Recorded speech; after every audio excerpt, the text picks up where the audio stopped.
All right, let's talk about how to make a V60. So essentially what we're gonna do is we are going to pre-wet our filter right now. And why do we do this? Okay, so this is important to make sure you have a vessel underneath, you're not just pouring directly.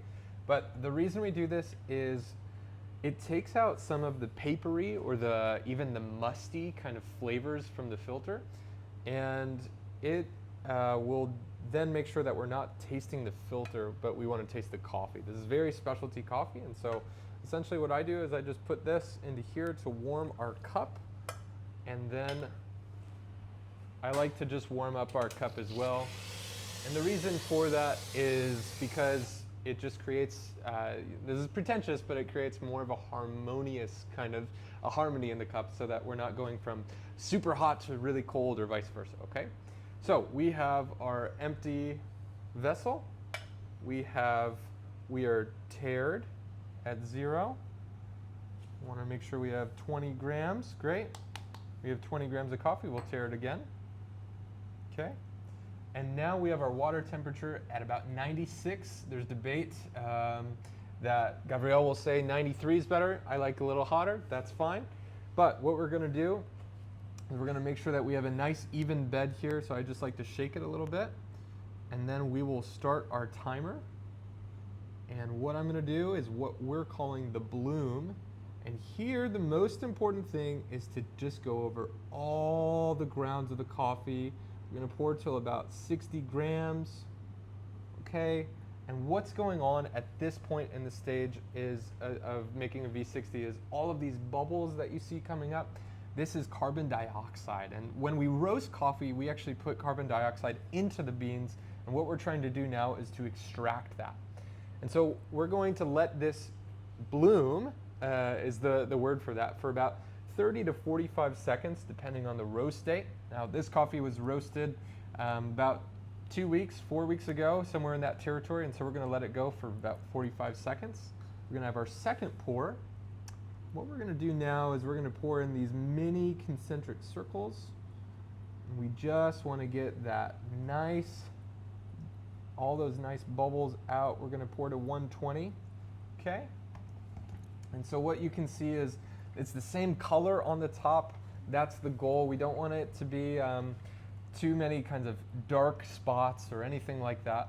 I like to just give it a good little swirl there, just to make sure that, just to agitate it a little bit, make sure that we have a nice kind of rounded cup.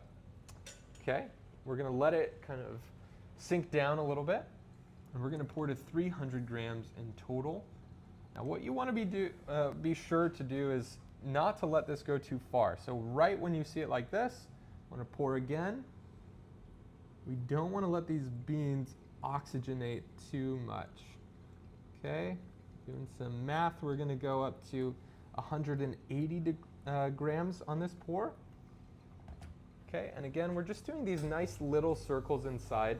And so what I do is I pour in a big circle, but with little circles. I hope that makes sense. And then I try and go the other way. And that just creates an even extraction. And so that's one of our key goals when we're brewing a V60, is to make sure that we have an even extraction and that essentially all of the beans are being equally agitated. Again, you start to see some of those bigger beans show up. So we're gonna do some smaller circles.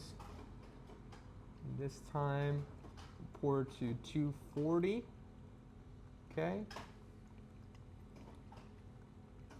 All right, and note again on the color, sometimes when you do V60s, you want to be careful not to pour directly on the side here. If you pour directly on the side, what's going to happen is the water's going to go straight through, and you're not going to actually be equally extracting the coffee, and instead, the water's just going to be shooting straight down from this down into here, and we don't want that. We want the coffee to interact as much as possible with the beans as possible. And so now, again, we're going to let it kind of fall, drain a little bit. Our goal is about 4 minutes, 4.5 minutes. And we're going to make our last pour to 300. And as you can see, the bubbles are kind of running away, but I'm going to try and get as many I have my own kind of weird goals with that. I just like to make sure that this is all the same color. Same color around the bed of the coffee tends to mean we're getting closer to a more even extraction. So we got 300 grams here. We're coming up on about 4 minutes. And essentially what we're going to do, we're going to start thinking about serving the coffee at this point. This is our washed Aricha, and so we're going to go back to our cup. This is nice and hot, very hot. Pour that out. And again, we want a nice warm cup so that when we're ready to pour, it'll stay warm for longer and we have a nice kind of balanced cup of coffee. Okay, so now we're about done draining the coffee. And what I might do at this point is just grab another vessel. Okay, once those drips are about every second.